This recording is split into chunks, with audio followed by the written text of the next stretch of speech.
What is up, you guys? It's David from Free Wine and Unleavened Bread. Super excited to be here with you to kick off the devotional series on leadership. Talking about what it means to be a leader. Talking about a lot of heavy stuff tonight. But before we get into it, just want to give you a reminder. We are Free Wine and Unleavened Bread. You can listen to us on Spotify, listen to us on Apple Podcasts, YouTube, the whole shindig. Drop a like on this video, comment, definitely subscribe, all of that. So, all that being said, let's get into this. Talking about being a leader. I want to begin with an experience that I had. Was blessed to be able to go to Colorado last month. I needed a vacation. I think we all do during this time. But was blessed to go out there, and for those who don't know, there is a mountain range called Pikes Peak. And you can drive up it. It's about 14,000 feet up, and there's like a gift shop at the top, and obviously incredible views. But it was something that I've been wanting to do. I had never really been to the top of a mountain like that, so wanted to get that experience under my belt. But the way up the mountain was the part to me that was amazing. Not even just getting to the top, because when I was driving up the mountain, I couldn't really see where I was in relation to how far I'd driven up the mountain. It kind of left me guessing, how much further do I have to go? I think it was like 6 miles, but it was just wrapped around this mountain, so it just took more time. And plus you had to drive super slow, all of that. But it was an interesting experience, because when I got to the top and saw the full picture of what I'd been driving past for hours, things started to come into perspective for me. And I just kind of stopped and said, wow, what a journey. And for me, it was kind of the culmination of a lot of things in my life coming together. It's so simple, just driving up a 14,000 foot mountain. It's not really a big deal, but to me, on that day, it was. So how does that connect to being a leader? Why did I even share that experience? Well, because I think when we're going up a mountain, when we're driving up a mountain, there's a lot involved in that. And I want to break it down into 3 qualities of leadership.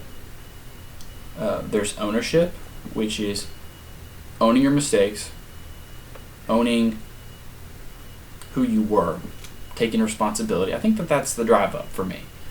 That's the drive up, because it's uphill. My car was probably well-equipped or not well-equipped to handle it.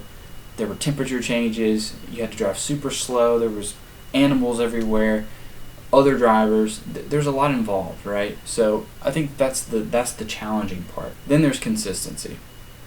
Consistency to me really paralleled going back down, because going back down it takes more work to maintain your vehicle's traction than it does on the way up, because you're constantly just going down, so you got to ride the brakes. If you have bad brakes, then you're in for a long day. I fortunately had great brakes, but there were moments where I was a little terrified that I might fall off the cliff. And then finally, once you're at the bottom of the mountain, I think that kind of parallels to being servant-minded, and because once you're at the bottom, you can tell people how to get to the top, right? You can set an example for people who haven't gone up the mountain yet, right? You can tell them what they need to know. You can show them what they need to know. And that comes with it too. It's not just the journey, it's what you do after the journey's over, right? So, the first quality, ownership and change. The way up. I think ownership requires humility. Being humble is hard, guys. It sucks. It really does, because you have to take a look at yourself and you have to be honest. Part of being humble is being honest. And for me, it wasn't that easy to do, and I'm still doing it. I'm still trying to be honest with myself every single day. In Proverbs 11:2, it says, "When pride comes, then comes disgrace, but with humility comes wisdom. The integrity of the upright guides them, and the unfaithful are destroyed by their duplicity." Basically just saying humility really runs parallel with wisdom. And as far as like figuring out how to be a leader, you first have to figure out the qualities that don't make you a very good leader. and you have to be real honest about them. You got to throw them out. Which comes to the next part, which is ownership requires trust. Psalms 27, we trust in the name of the Lord our God. Psalms 37:3, trust in the Lord and do good. Psalms 56:4, in God I trust, I will not be afraid. Psalms 119:42, for I trust in your word. Proverbs 3:5, trust in the Lord with all your heart. And we know that one forwards and backwards. So God just assures us over and over and over again that we can trust in him. And when you're on the way up this mountain, or when I was on the way up this mountain, I had really no way of knowing when I would get to the top until I saw the top. And I didn't see the top until I got close. And sometimes when we don't see the way, we lose faith.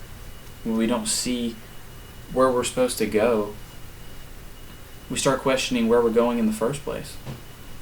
But God says, trust me, and I'll lead the way.